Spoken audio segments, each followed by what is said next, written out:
नमस्कार, मैं राकेश परमार और आप देख रहे हैं आपका बात। मित्रों, आपके बात की शुरुआत की सबसे बड़ी खबर जो आज सवेरे सवेरे आई कि मुलायम सिंह यादव की छोटी बहू अपर्णा यादव ने भारतीय जनता पार्टी ज्वाइन किया। नहीं, ये खबर नहीं है, ये तो समाचार की सुर्खियां हैं।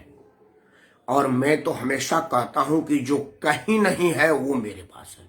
मतलब जिस पर कोई विश्लेषण नहीं करता उस पर मैं विश्लेषण करता हूं, जिस पर कोई चर्चा नहीं करना चाहता उस पर मैं चर्चा करता हूं। इसीलिए मेरा जो विश्लेषण है वो ये नहीं है कि अपर्णा यादव ने भारतीय जनता पार्टी की सदस्यता ली। मेरा विश्लेषण है कि भारतीय जनता पार्टी की सदस्यता क्यों ली, क्या कारण था, और भारतीय जनता पार्टी के सदस्यता लेने के बाद पहला बयान उनका क्या आया, ये मेरे लिए महत्वपूर्ण था। श्रीमती अपर्णा यादव भारत की नागरिक है, वो अपने मन की राजनीतिक दल चुन सकती हैं। मैं कल ही अभिव्यक्ति की स्वतंत्रता पर बात कर रहा था। हमारे संविधान के अनुच्छेद 19 से 23 तक किसी भी आदमी को, किसी भी औरत को, किसी भी शहरी को जिसके पास भारतीय नागरिकता है, भारत के किसी भी क्षेत्र में अपनी बात रखने, अपनी पार्टी रखने, अपनी पार्टी चुनने, अपना मतदान देने और अपने मनमाफिक राजनीतिक दल चयन करने का अधिकार है। उसमें अपर्णा यादव भी है, वो कोई अतिशयोक्ति नहीं है। इसलिए अपर्णा यादव ने अपने संवैधानिक अधिकार का प्रयोग किया। खबर ये नहीं है, खबर ये है कि अपर्णा यादव ने भारतीय जनता पार्टी की सदस्यता ज्वाइन करने के बाद कहा कि मेरे लिए राष्ट्र सर्वोपरि है और जो दल के नजर में राष्ट्र सर्वोपरि है मैं उस दल में सदस्यता ग्रहण कर रही हूं। मतलब कि उनके अपने पूज्य ससुर श्रीमान मुलायम सिंह यादव और जेठ श्री अखिलेश यादव की जो पार्टी, उनकी घर की जेबी पार्टी है, उसमें राष्ट्र सर्वोपरि प्रथम नहीं है। तभी उनके अपनी कुलवधू ने कहा है कि मैं राष्ट्र सर्वोपरि को प्राथमिकता देने के लिए भारतीय जनता पार्टी की सदस्यता ले रही हूं। मैं इस खबर को पकड़ा और इसी पर विश्लेषण करता, लेकिन चूंकि आज 19 जनवरी है और 19 जनवरी 1990 दुनिया में सबसे ज्यादा विस्थापन का दुर्दिन और दर्दनाक दिन है। आज ही के दिन भारत के एक भूभाग, भारत का मस्तक, उत्तर का हिमालय से घिरा हुआ जगह जम्मू कश्मीर से कश्मीरी पंडितों को इस देश के फौज के, पुलिस के, राजनीतिक दल, प्रेस, मीडिया सभी के मौजूदगी में भगा दिया गया था, खदेड़ दिया गया था, अपने घर से बेघर कर दिया गया था। उस जम्मू कश्मीर से जो भारत का अभिन्न अंग था, है और अब तो खैर संवैधानिक रूप से भी है, क्योंकि वहां पर स्पेशल स्टेटस वर्तमान सरकार ने हटा दिया है। उस परिस्थिति में जबकि इस देश में फौज भी थी, पुलिस भी थी, स्वतंत्र मीडिया था, जांच एजेंसी थी, राजनीतिक दल था, स्वतंत्र सरकार था, निष्पक्ष संविधान की शपथ लिए वाली सरकार इस देश में काम कर रही थी, लेकिन उसके बाद भी इस देश के एक भूभाग से एक भारत के नागरिक का 1, 2, 3, 4 नहीं, लाखों कश्मीरियों को एक रात फरमान दिया गया कि या तो आप इस्लाम स्वीकार करिए या कश्मीर छोड़ दीजिए, नहीं तो हम आपका गला काट देंगे। और काटे गए। आज कश्मीर विस्थापन दिवस पर समाचार चैनलों के लिए बड़ा मसाला था। वो जम्मू कश्मीर के विस्थापन कैंप में अपना कैमरा लेकर के गए टीआरपी के लिए, लोगों से चटकारे लेकर के खबर ले रहे थे और हम सब टीवी पर देख करके रो रहे थे। एक बुजुर्ग व्यक्ति का एक समाचार आया, आज के दिन सबसे बड़ा आवाज जुड़ा। बिल्कुल दीपक भाई, एकदम आपने बिल्कुल ठीक कहा। इसीलिए हमारा तो मुद्दा है दीपक भाई की जो कहीं नहीं है वहां है, जिस पर कहीं कोई चर्चा नहीं होती उस पर इस चैनल पर चर्चा होती है, क्योंकि इस चैनल पर उन्हीं खबरों पर विश्लेषण होता है जिसको समाचार चैनलों पर विश्लेषण नहीं किया जाता या नहीं करने दिया जाता। आपने सवेरे से अभी 10 बजे तक अगर टीवी में देखे होंगे तो 2 ही समाचार है कि अखिलेश यादव चुनाव लड़ेंगे, भारतीय जनता पार्टी की चुनौती स्वीकार किया और अखिलेश यादव की भव अनुज बधू भारतीय जनता पार्टी की सदस्यता स्वीकार किया। इसी पर विश्लेषण चल रहा है। उसके बाद कुछ समाचारों को चल रहा है कि कहाँ कितना मुसलमान है, कितना हिंदू है, कितना ब्राह्मण है, कौन कहाँ जीतेगा, यही चल रहा है। ये जो राष्ट्रीय शोक का विषय है, इस पर विश्लेषण किसी भी चैनल पर नहीं था। इसीलिए मैं इस आपके लोकप्रिय चैनल को बनाने के तरफ अग्रसर हूं और आपका आशीर्वाद रहा तो ये सबसे लोकप्रिय होगा। यहाँ पर उन्हीं खबरों का विश्लेषण होता है जिसको आम समाचार चैनलों पर विश्लेषण के योग्य नहीं माना जाता, लेकिन वो मुद्दा बड़ा जरूरी और जनहित होता है। अब आज का मुद्दा मैं नहीं समझता कि इससे कोई बड़ा विषैला मुद्दा होगा, इससे कोई बड़ा चिंताजनक मुद्दा होगा जो हमारे ही देश के कुछ लोग हमारे ही देश में शरणार्थी के रूप में जी रहे हैं। और अब से 30-32 साल 1990 से अब तक मतलब 32 साल बीत गए, लेकिन किसी भी सरकार ने इस पर सोचना उचित नहीं माना, बयान देना नहीं उचित माना। 19 जनवरी को ट्वीट हो जाता है कि ये बड़ा अफसोस था, लेकिन कोई कॉन्क्रीट एक्शन किसी भी पार्टी के द्वारा नहीं हुआ। मुझे अफसोस है कि वर्तमान सरकार के द्वारा भी नहीं हुआ, जो लोकप्रियता में सबसे आगे है और निष्पक्षता में सबके आगे सबसे मजबूत है। नरेंद्र मोदी से भी नहीं हुआ, उस पर भी आगे चर्चा होगी। कृपया आप बने रहिएगा और आपसे प्रार्थना है कि इस वीडियो को लाइक करें, शेयर करें और अपना आवाज मान करें मेरी आवाज को हर जगह पहुंचाएं। आपको नमस्कार। मित्रों, आजकल एक नया बवाल सुन रहे होंगे कि उत्तर प्रदेश में ब्राह्मण नाराज है। उत्तर प्रदेश के बहुत सारे ब्राह्मण समुदाय के लोग भी आवाज उठा रहे हैं कि ब्राह्मण आवाज है, पंडित एकदम इस सरकार से नाराज है। एक मिनट, दीपक भाई ने मुझे कुछ सजेशन दिया, पहले पढ़ लूं। दीपक जी ने लिखा कि आज बहुत बड़ी विडंबना है कि आज बहुत कम मीडिया ने इस मुद्दा पर बात की, जब इस देश में हिंदू समाज के लिए इससे बड़ी बात। दीपक भाई, आपको एक चीज बता दूं कि इस देश में हिंदू ना तो राजनीतिक विषय रह गया है, ना राजनीतिकों का विषय रह गया, ना समाचार चैनलों का विषय रह गया है। आप जय श्री राम बोल दीजिए, समाचार पर दिन भर फिरता रहेगा कि प्रधानमंत्री के बिगड़े बोल, जय श्री राम का नारा लगाया। और हिंदू होकर के जालीदार टोपी लगा करके इफ्तार की दावत दे रहा है, उसमें कहा जाएगा कि ये धर्मनिरपेक्ष लोग हैं। अब किसी के माइक के दूध में शक्ति है तो जाकर के कश्मीरी पंडितों से धर्मनिरपेक्षता की बात बताएं, उनके सामने कहे कि ये देश धर्मनिरपेक्ष देश है, हिंदू मुस्लिम भाई भाई। एक बार जरा कश्मीरी पंडितों से जाकर के बात कर लें। दिल्ली में कई जगह फुटपाथ पर कश्मीरी पंडित अपना जीवन जी रहे हैं, रेंग रेंग करके। टेंट में 10-10, 15-15 परिवार रह रहा है। एक कश्मीरी पंडित का दर्द था, वो बोले कि 12 कमरे का मेरा बंगला था, 2.5 मंजिला, और बोला आप कहाँ रह रहे? बोला एक टेंट में सिंगल कमरे में रह रहे हैं, 12 लोगों का परिवार मेरा इसी टेंट में है। 30-35 साल से तो मैं इसमें हूं, मेरे बच्चे का जन्म हुआ, उसकी शादी हुई, बच्चा भी जवान हो गया इसी एक कमरे के टेंट में। आप समझिए कि कमरे के टेंट में 3 शादीशुदा लोग हैं, कैसे अपना जीवन जी रहे होंगे, कैसे अपना दाम्पत्य चला रहे होंगे, कैसे उनका बाल बच्चा आगे बढ़ रहा होगा, कैसे उनका समाज बढ़ रहा होगा। एक बार कल्पना तो करिए, आपका रोंगटा खड़ा हो जाएगा, हृदय गति रुक जाएगी, खून जम जाएगा। कश्मीरी ठंड से ज्यादा इसको देख करके आप में ठंडी आ जाएगी कि कोई आदमी जिसका 12 कमरे का बंगला 2.5 मंजिल था, वो रातों रात एक कमरे के एक टेंट में आ गया और अब 30-35 साल से उसी में अपना जीवन जी रहा है। और जिस आदमी ने उनको इस हालात पे मजबूर किया, वो प्रधानमंत्री के साथ 7 स्टार होटल में ठहरता है और प्रधानमंत्री के साथ हाथ मिलाता है और प्रधानमंत्री को धमका करके जाता है कि अभी आपने हमारे लिए कम किया है। और प्रधानमंत्री भारत के जवान सिपाहियों की सुरक्षा उसको देता है कि भारत के सिपाहियों की सुरक्षा में आप आयश करिए, 2-4 कश्मीरी पंडित और मिले तो उनको काट दीजिए, हम तो आपके साथ ही हैं। और देश की राजनीतिक दल कुछ नहीं करती, कुछ भी नहीं करती। वो तो शुक्र हो कि नरेंद्र मोदी ने उन आतंकी संगठनों से हाथ कभी नहीं मिलाया और ना ही उनको 7 स्टार होटल में बैठा करके मीटिंगें की। ये तो नरेंद्र मोदी ने किया है, लेकिन नरेंद्र मोदी ने ये भी तो नहीं किया ना कि कश्मीरी पंडितों के रहने के लिए, विस्थापन के लिए कोई बात करें। सुना है कि मनोज सिन्हा वहां पर कुछ कार्यक्रम चला रहे हैं और कुछ उसमें सफलता मिल भी रही है, लेकिन वो ऊंट के मुंह में जीरा है।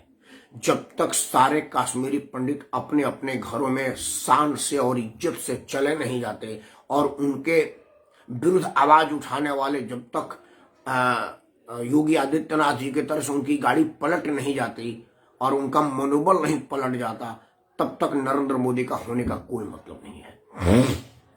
माननीय नरेंद्र मोदी जी धारा 370 हटा करके एक कदम पार किए हैं, लेकिन आप एक कदम के बाद रुक गए हैं।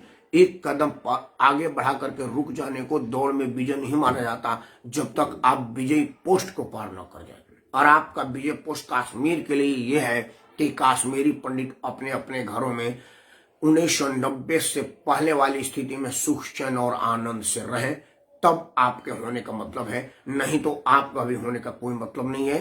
कश्मीर के पॉइंट ऑफ व्यू से समस्त भारत देश में आपकी उपयोगिता बहुत जरूरी है, लेकिन सिर्फ समस्त भारत देश में अगर जम्मू कश्मीर को अपना अंग नहीं मानते हैं तो आपके भी प्रतिभा पर मैं संशय करूंगा, मैं कायल हो जाऊंगा आपका, मैं खुलेआम आपका भक्त घोषित कर दूंगा अपने आप को, अगर आप कश्मीरी पंडितों को उनका अधिकार दिलवा देते हैं। मैं लानत मना भेजता हूं उन लोगों का जो उत्तर प्रदेश में ब्राह्मण नाराज है, ब्राह्मणों का हक मारा जा रहा है, ब्राह्मणों का बढ़िया कदर नहीं हो रहा है जैसी बकवास करते हैं, लेकिन उनमें से एक भी आदमी जम्मू कश्मीर के ब्राह्मणों के विषय में सिंगल शब्द नहीं कहा, एक शब्द में नहीं कहा कि जम्मू कश्मीर के ब्राह्मणों की स्थिति आज भी दयनीय है। ऐसा क्यों है इस पर बोलूंगा, तब तक दीपक जी ने मुझे कुछ निर्देश दिया है, मार्गदर्शन दिया है, मैं चाहता हूं कि बात पढ़ो। दीपक जी ने लिखा है कि दिल्ली में दंगा झेलने के बाद भी हिंदुओं को अकल नहीं आया। देश की राजधानी में सेना, पुलिस, अफसर, मीडिया सब कुछ रहते हुए लोग 5 घंटे तक 100 नंबर पर कॉल करते रहे, कोई नहीं आया। इन हिंदुओं को मारने उन्हें कोई बचाने नहीं आए। हिंदुओं को मारने वाले उनके पड़ोसी और दोस्त मुसलमानी थे। दीपक जी, यही बात जिस दिन आम हिंदुओं को समझ में आ जाएगी उसी दिन इस देश से आतंक खत्म हो जाएगा। मित्रों, असल में क्या है, मैं दीपक जी ने एक बड़ा बात कहा है, मैं आपको चर्चा करता हूं। उत्तर प्रदेश में समेत 5 राज्यों में चुनाव घोषित हो गया है। अब लोग अपने अपने कैंडिडेट घोषित कर दिए हैं। आप राजनीतिक दल के उम्मीदवारों का नाम पढ़िए। एक कैराना का कातिल, उसको समाजवादी पार्टी ने अपना टिकट दिया।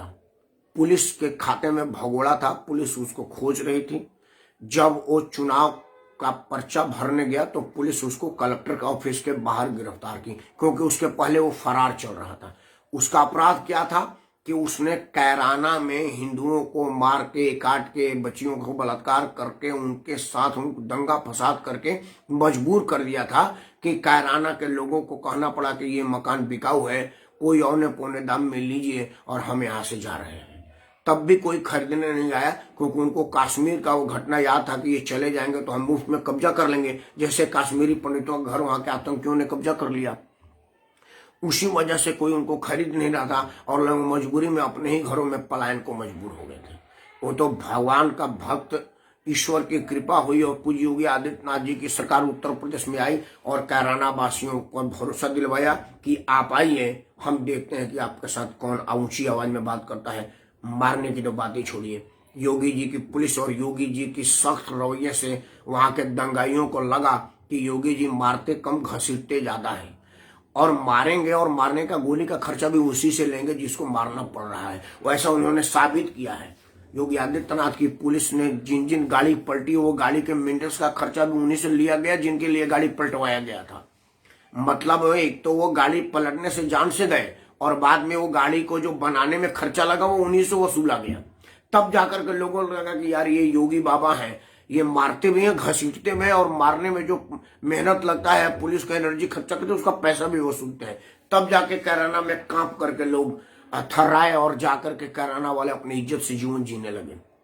उसमें उस कैराना के उस कातिल को टिकट समाजवादी पार्टी ने दिया है और अपना उम्मीदवार बनाया है। वो तो शुक्र हो पुलिस का और न्यायालय का जिसने उसकी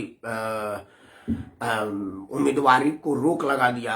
अब मजबूरी में अखिलेश यादव कह रहे हैं कि मैं उसी के घर के आदमी को दूंगा जिस पर कोई FIR नहीं हुआ होगा। मतलब कैराना के कातिल का ही साथ देंगे अखिलेश यादव, और चौड़े में कह रहे हैं और पूरे देश के हिंदुओं का वोट पाएंगे।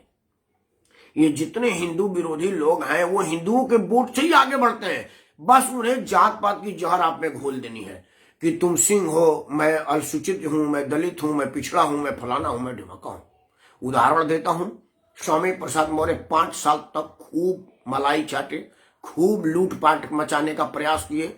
जब योगी आदित्यनाथ जी ने उनको लूटने नहीं दिया तो चुनाव के इन मौके पर वो योगी जी को पिछड़ा विरोधी घोषित करके चले गए और उन्होंने मुद्दा लगाया कि एम्प्लॉयमेंट नहीं था, फलाना नहीं था। और मजे की बात है कि एम्प्लॉयमेंट मंत्री कौन था? स्वामी प्रसाद मौर्य थे, जिनको उत्तर प्रदेश के युवाओं का रोजगार का व्यवस्था करना था। इसी बात की उनकी मंत्रालय थी और वो अपने ही मंत्रालय के काम पर इल्जाम लगा के जा रहे हैं। मतलब अक्षमता वो स्वयं को कर रहे हैं। दीपक जी ने फिर लिखा है कि मुसलमान सपा कांग्रेस जैसी अपनी पसंदीदा पार्टियों को वोट भी देते हैं, लेकिन पार्टियों का भरोसा नहीं बैठते। अपनी लड़ाई वो खुद लड़ते हैं, पार्टियों के भरोसा नहीं बैठते। पता नहीं हिंदू इस बात को कब। दीपक जी, मैं वही आपको कहने जा रहा हूं। असल में क्या है कि हिंदुओं को नेता की जरूरत नहीं है, समाज सुधारक की जरूरत है। हिंदू कोई आदमी चुनाव लड़ने के लिए आ जाएगा तो फिर वो समझौता करेगा। क्योंकि आपको एक छोटा सा उदाहरण दे रहा हूं। एक आदमी के गांव में भोज था, तो वो कुछ और लोग जिनको नहीं भोज में बुलाया गया था वो बैठ करके खाने लगे। तो उसके बड़ा भाई उनके बोला, हटो हटो हटो, तुमको तो साले हमने बुलाया नहीं था। तो तीसरा भाई बोला, बैठ गए तो खाने दीजिए। तो उसने 2 लठ मारा, बोला साला हमको मुखिया का चुनाव लड़ना है? हमने जिनको बुलाया वो खाएगा, साले ये क्यों खाएंगे बे?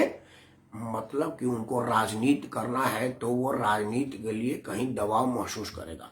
हिंदू समाज को समाज सुधारक की जरूरत है, चुनाव लड़ने वाले को नहीं। और हिंदुओं को जागरूक होने की जरूरत है। आज 19 जनवरी को मैं मुद्दा क्यों बनाया?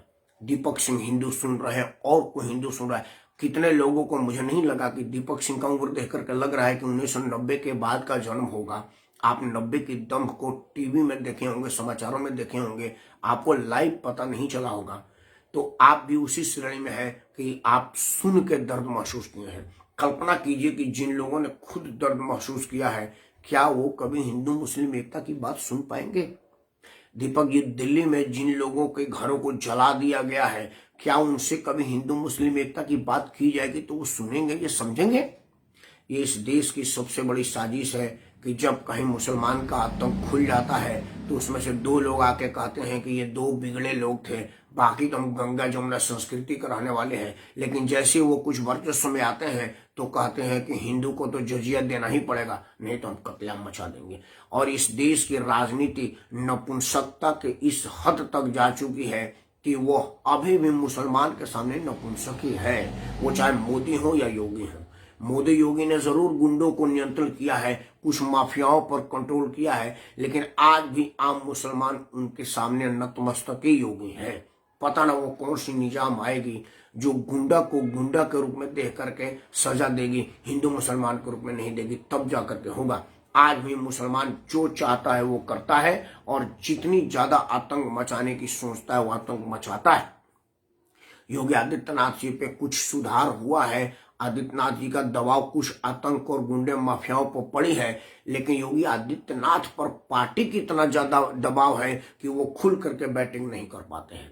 इस बात की भी हमको सोचना पड़ेगा, क्योंकि भारतीय जनता पार्टी का शीर्ष नेतृत्व वोट बैंक की राजनीति के लिए खुला आतंकवाद का भी विरोध नहीं कर पाती, क्योंकि उसको लगता है कि हम सबका साथ, सबका विकास और सबका विश्वास वो जब से नरेंद्र मोदी ने लगाया है ना, तब से नरेंद्र मोदी अपने मूल रूट से बदल गए हैं, दिग्भ्रमित हो गए हैं, पथभ्रष्ट हो गए हैं।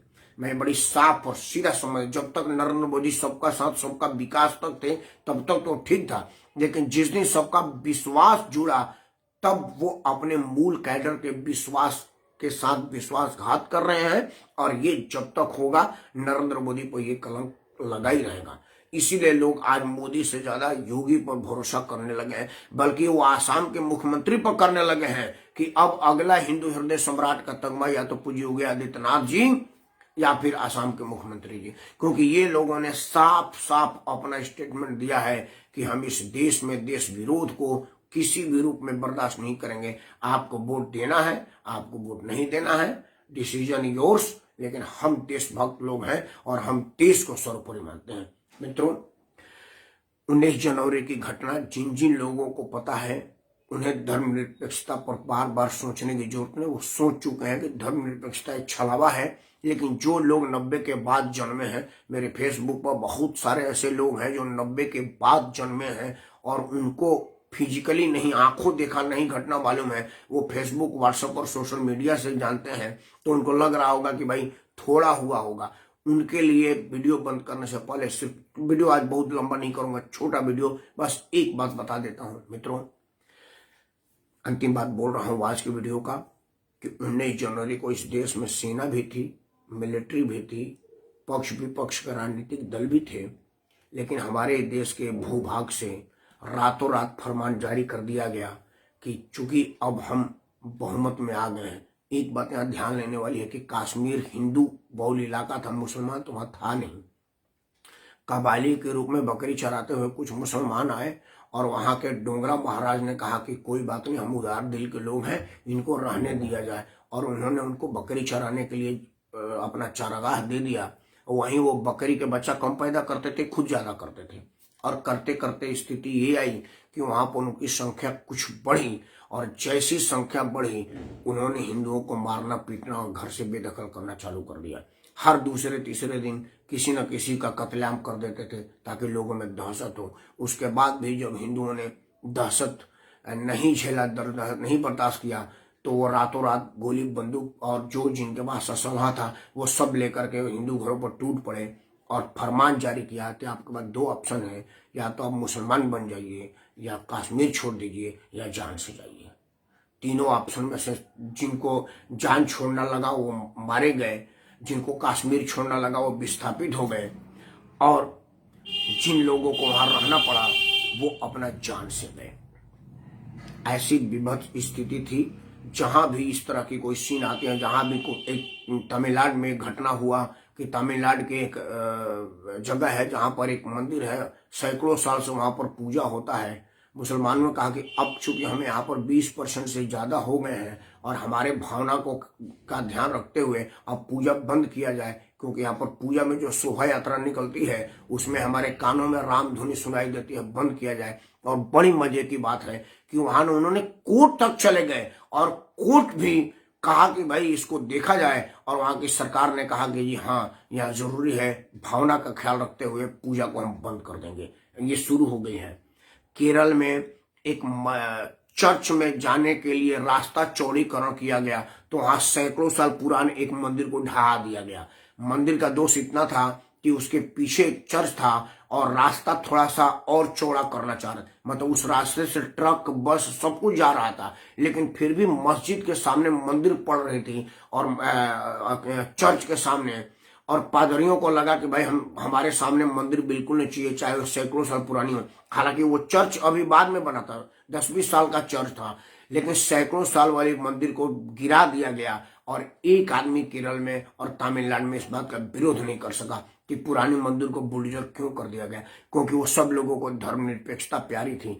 धर्मनिरपेक्षता जितनी आपके घर की बेटी बहू बहनों तक आएगी उसके बाद आपको समझ में आएगा।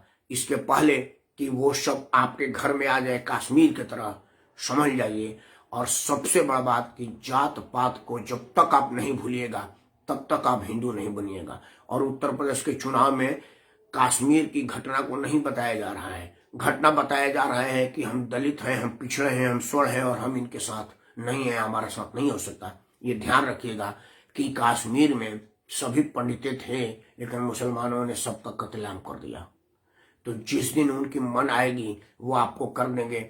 आज कह रहे हैं ना कि 15 मिनट पुलिस हटा करके देख लीजिए, हम 20 करोड़ हैं तो क्या है, तुम 100 करोड़ हो तो क्या हो, ये सुनने में आ रहा है ना। तो कल्पना कीजिए कि अगर वो 100 करोड़ हो गए तो क्या 20 करोड़ रह पाएंगे? नहीं रह पाएंगे। ईश्वर ऐसी नौबत ना लाए। इसलिए आप हाथ जोड़ के प्रार्थना है कि जो आगामी 5 राज्यों के चुनाव है इसमें आप हिंदू बन के वोट कीजिए, कोई स्वर्ण क्षत्रिय दलित बन करके ना कीजिए। और हिंदू हितों की रक्षा कौन रहा है ये आप कैंडिडेट की लिस्ट दे करके समझ जाइएगा। बाकी आप समझदार हैं। ईश्वर आपका कल्याण करें। जम्मू कश्मीर के इस त्रासदी पर मैं दुखित दिलों से सिर्फ यही कहूंगा कि हे ईश्वर, उन सभी लोगों को जिन लोगों के साथ ये व्यभिचार और अत्याचार हुआ है उनको सहन शक्ति दे, मृतात्माओं को मोक्ष प्रदान कर चुके होंगे, मुझे कहने की जरूरत नहीं है। और जो लोग हैं उनको जल्द से जल्द अपने घर में सह सम्मान वापसी का मार्ग प्रशस्त किया जाए। इन्हीं उम्मीद के साथ मैं राकेश परमार आप सबको सादर प्रणाम करता हूँ। जय हिंद, वंदे मातरम।